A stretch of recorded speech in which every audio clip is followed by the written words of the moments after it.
So I'm going today to finish the previous lecture that I prepared about surfaces and specifically surface revolution in Dynamo. And today I'm gonna show you the possibilities or the actual ability to deal on the next step with the surface that you created. And if you remember in a previous video, you can just turn that into a closed form, or just take the main frames like the upper one or the middle one here and the lower one, for example, and create a closed geometry out of that, and then send that to the conceptual mass and start to make a building, a closed form out of that. I'm not going to speak about that because we spent lots of previous videos showing how to make forms, and here specifically I'm talking about how to deal with the other options of making surfaces. So yes, you can change the surface and develop it into making it a form, and use that form to put a building and floors inside. The second other options, or sorry, the other two options that you can do is to create or to drive out of this geometries. You can drive a wall, that goes easily by just add something called here surface dot thickness, and in this guy just gonna click on here and hit run, and you can see that it's just derived here a geometry 1 meter as overall thickness, and that can be exported to Revit, and you can apply one material to it like a brick or something and go like a freestand wall that wrap around the building. So that's the second option. You can change the Revit into forms, or you can just add thickness to it, and from that thickness you can easily change that into like a freestanding wall or like a shell here around the building. This guy, the lower one, for example, we can go with the third option, which is just cladding it, and from that device, or from that surface, you can create a skin, a structure, a skeleton, or just a clad. So for example, this guy here, I can just clad it or skin it or whatever technique, subdivide it. First, try to divide that into a smaller surfaces, and the best thing to be done, or the best command to use, is panel.panel quad, and it's from Lunchbox, and again it's a package, it's a free, you can download it. And this package actually needs a surface, and it's actually in need to make a pattern or a division for a U and a V. So let's assume that that's a U and that's the V. Run that thing, and you're gonna see that the panel has been divided into into sub surfaces. And if you zoom in a little bit, you're gonna see like it's a little bit uncomfortable because there's two surfaces, one of them made out by the division here, and it's like a segmented planars thing, and the other guy is the curvature one, which is made out by those two things, especially the NURBS one. So it will be good to turn off this guy and turn off this guy too, and as we're gonna work here in Dynamo for the couple of minutes, so we need that to be clean, as clean as possible. If you are interested to keep working in Dynamo itself, so probably you might like to color this in order to understand them better, or you can just ignore that step and add your own cladding by adaptive point, and so you can see the physical representation out of that here in Revit. So if you want to make any presentation here, you can just go ahead and use the a pointless visualization or visualize panel. You can get this from Ampersand. It's another beautiful free package. You can find that here in the packages and install it, and all it's needed, it's point based, so just connect that and run that thing, and probably you won't see anything. Everything is here been colored. Again, you might need to get rid of this presentation, so get the preview of that. So you might get this thing. It's kind of useful sometimes to look at it that way and give a different color for each panel to distinguish it rather than this monolithic color. And again, that's happened only here, so it doesn't affect what you're gonna got here in your model in case. Otherwise, you just go ahead and add adaptive component,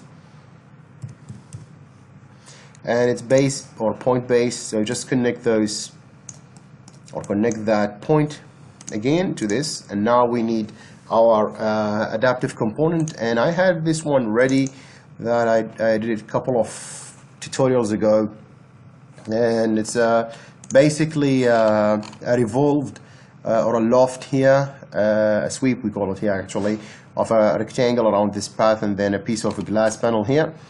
So I'm gonna load that into the project, and it's just been loaded into this empty file. And again, back to this, you have to family type selector, so just write family type and add that thing here, and then connect them. Run. Now you won't see anything changed here because it's an adaptive component and it should be only shown here in Revit directly. So let's have a look after this calculation has been done. And that's a good way to make a freestanding structure. So probably we need to change that into shaded. So that's, see, that's this is still, it's not a physical geometry. You still need to export it from Dynamo to Revit, but this one is actually an actual physical correct Revit object. As you can see, it's a curtain panel, adaptive actually curtain panel base. Now that's one of the things you can do with the surface. Now that's cladding, we talked about that before. And now if I go back to this guy, and if I wanted to use this surface that I built and getting the external, because you remember that isn't any, the surface, this one isn't the same one that I just used. It's been thickened both sides. So probably I need to start to create actually to extract the face, this face, so I can build my own subdivision or paneling to it. So let's go ahead and we use topology,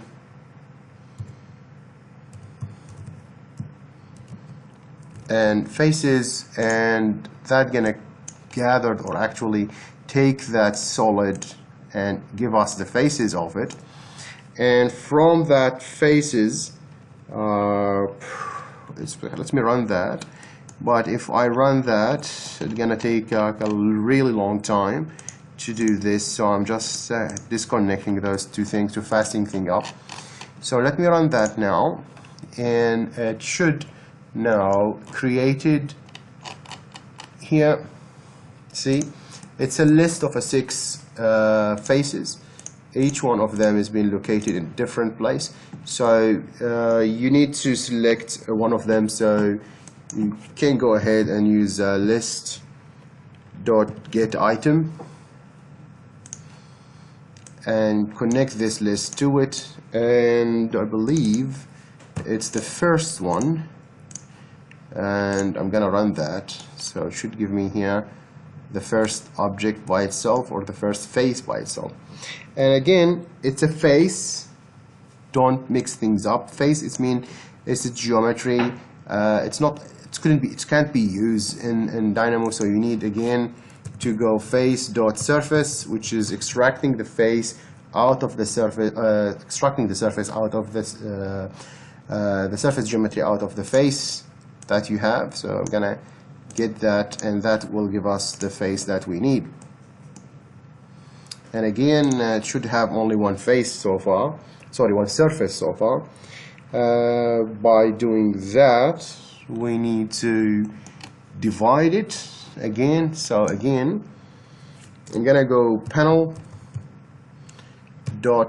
again. Let's see if we are, or actually if I am picking the correct surface so far, not really messing things up. So I'm gonna make 20 for both u and v values and hit run. By now we should see the division, and as you can see, it's beautiful and correct at the same time. And again, we are facing the same problem that we have two faces or two surfaces in the same place, and you can go ahead and turn off those guys. So remove that, probably removing that. Anyway, it isn't really affecting anything unless you wanna, you wanna see that, and it doesn't affect anything here in Revit, it's just here. And so I'm just gonna ignore it for the time being. So now, again, I'm gonna go ahead and select this guy and this guy, this guy and this guy, and go edit, copy, edit, paste. So push those both up like such here, and again it's a point base, and that's the family base, but I'm not going to use this type of curtain panel that I have for me. Sorry, something has been really messed up in my room. Anyway, and I'll go here and come to the new, and then go to family, and from the family I will go back to English. Let me start up my own what is it? It's yeah, pattern base here. So this guy, now use this. It really looks simple and basic, and if I select it, and just by a basic extrusion here, making a solid form, avoid this surface thing. You can go deal with much more complicated, because we used that before, I think, and now we need to make this with a depth. So if you have this geometry, just try to, like, more logical how to deal with that. Keep this lock, otherwise the consequences will be really bad. I know you might go clicking this, and then you go happy, and then you define a parameter here called h, or the height of the panel, flexing this, making it 500, and hit apply, and it works smoothly. That's the first thing to be checked first. The second thing to be checked is to change the width and the height of the panel, and you can see it's worked perfectly. Again, I'm gonna save this guy. Oh, first let's make the mistake. If you consider it a mistake, just have a look at the geometry, open the lock, and then go ahead and save that guy, and go to the family here, and file, save as, yeah, family, and let me call it case number 1, and it's open locked for direct extrusion. Okay, it's an ugly long name for an adaptive curtain panel. Okay, hideous long name. Anyway, save. So we named that, we load that into the project. So I'm gonna load it into this panel file or panel geometry. Nothing gonna show up here, I know. So now let's go here, pick that thing up. So I'm gonna choose this one, and it's where is it? Yeah, case number 1 here. And now I'm gonna run that thing. And again, it might take a couple of minutes or seconds, it depends on how fast your machine. If your machine is not really that monster good hardware, it might get like nothing, and you keep waiting forever until you get bored and close the file. That because it's get into an infinite loop of trying to process and calculate whatever bad thing, long complicated geometry you want to make. So try to go ease on yourself here, and just don't give too much values here as I did here. Go flex step by step, increase the segment step by step. Don't go one jump and then goes and sad. Very sad, sorry about that. So yep, it's taking too long a bit. So now let's have a look of what we have, and it's flipped to the inside, and I don't want that. So the outside is this. I don't want that technically. You should facing this. So I'm gonna go here, close that because I already use it. No more this guy again. So let's make this in a negative value. So okay, no worries. So can I push that down? Yep. And then I change that to any value that I want, like 500. Yeah. Anyway, so it's an open in any way, so you can just pick that up and try to push it vertically a little bit. Yep. So that will help you to overcome the issue that we are facing there. Let's make it a little bit bigger. Anyway, so it's facing down, so just flipping the whole thing. Yeah, you might need to overwrite all the parameter that you have. Now it's showing you, it's calculating, and it's fully based on adaptive component for Revit, base work, panel work, not on Dynamo at all.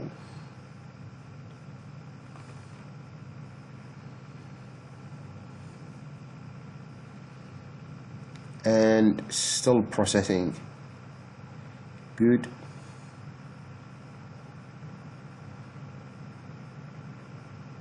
Now look what we got. Now that's nice and neat, and you can see that it's creating a lovely mistake. You might find that useful at any type of work, crazy paneling, and again, you might like that, but that's why I'm showing you this. It's a mistake, but anyway, it's not beautiful. So if you are interested to making anything like that, you can actually, but it's not a smart thing to be done, or even, you know, I don't know, it's look beautiful. Now, that's the first option. So if I close that guy, and if I just, you know, like select everything in here and delete it, and go file, save as this family, and I'm gonna call it case 2, and then close lock.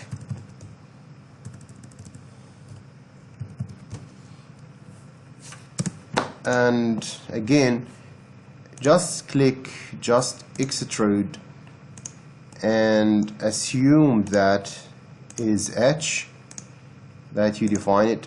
You can go ahead and flex this thing, make it 1000, and probably it would be a good idea if I just push that down. Can I? You know, it keep annoying us with this issue.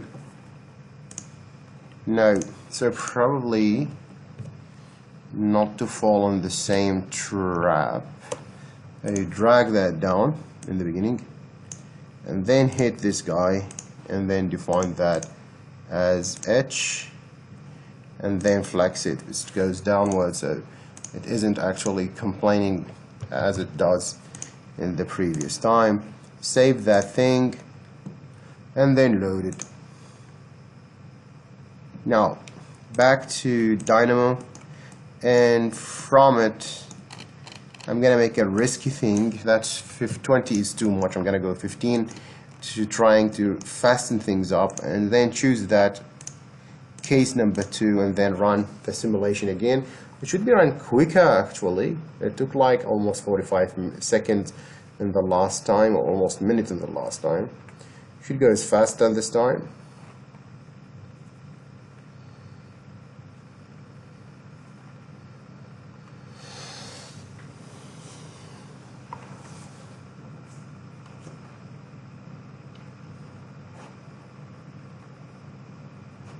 Yep, done. And that's what we got, and it's actually a better result, as you can see. and it's getting that kind of futuristic look of this. I like it, really I like it. And it have a gap in between. Technically that's what I like in it, because I have a wall behind it. If you remember that I still did not send to Revit and clad it with a real like a brick or any physical material. That's what I want actually. But if you are like really nitpicking and you want to get rid of this, you can, and you don't want to make this open gaps, as you can see, it's also possible. And I'm just gonna close that guy. Actually I'm gonna keep it. I'm just gonna go save as again, and quickly I'm gonna go and change the case to number 3, and instead of the extrusion I will make point at point case. It's a curtain base again. Save it and then close that, or actually delete all that. You probably need to delete only the solid of it, this one, the geometry. And again I'm gonna just set that into here and add a 0.1, and then set that again and add 0.2. You set to this one, add 0.3. Oops, a little bit of an undo. So set, and then add the point here, set again, and then point. Now the fourth of them, filter, get rid of those things and keep the reference points only, and scroll down and give it the edge parameter. Now those points are actually following those points with their own reference plane, and this has been actually created by an offset to that plane. That's what I want actually. Now you gotta go and align here and make sure that your 3D and chain is on. So I'm gonna go 1, 2, 3, 4, 5 clicks, and remember that if you select this one, that's number 1, this is number 2. So when you make the line go 1 and 2 following this order, don't go the other way around. Now flex, change this height to 500, hit apply, it's worked perfectly. Now be careful, because when you select this and then you select this guy and you create the geometry and then you change and you flex that back, it should not work anyway, and as you can see it's not working. So what you have to do is very simple, is to select this guy and change it into reference lines. Now when you select those two things, they're all actually able to follow, and when we make your own blend between them and you go flex that thing into a 500, you're gonna see it's work perfectly. So whatever value you're gonna add in here, you're gonna see it's work really good. Now save that thing and then load it into the geometry, and then the project and then choose it here again as number 3 or case number 3, and then run it, and it's gonna take like less than a 30-second or 20-second to generate that. And remember again that I built this on a different technique. The previous 2 cases, the first one and the second one, which is case 1 and case 2, was just a basic extrude. One of them locked face and the other one is open lock case, while this system, or this curtain, or this panel actually, is based on point at point or point to point. And now you can see by your own eyes it's closed, there's no gaps, and it goes all the way without creating any gaps, as you can see here, nice and smooth. I can go back to Dynamo again and connect those lines again. So I don't need this as a visualizer, I just need this to be connected to that, and probably just leave it, run that again. And by that, we've been seeing the cases, or actually 2, 3, or 4 cases of how we deal with the curtain, adaptive component curtain wall based system, cladding, or using them to deal with the Revit. So I'm gonna save that thing, and you see this orange or the ghosty shape. I can just save, closing that and saving Dynamo again and closing this file. And also you can go ahead and close Dynamo itself, so I can get rid of this ghosting thing that I can, like, really annoying. And that's the geometry that I have, and it's actually nice to deal and to understand again how it works, and what type of paneling you want, and how to control the results out of your panel. I wish that you find that tutorial useful, and that's really us finishing with how to make a surface revolution geometry and the cases that you can deal with them.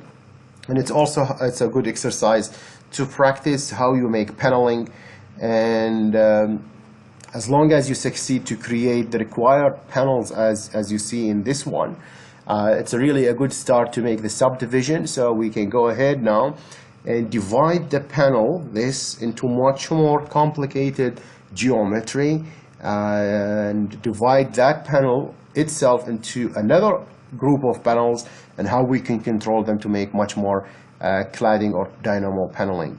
Again, I wish that you find that tutorial useful. Thank you very much for watching, and have a good day. Bye bye.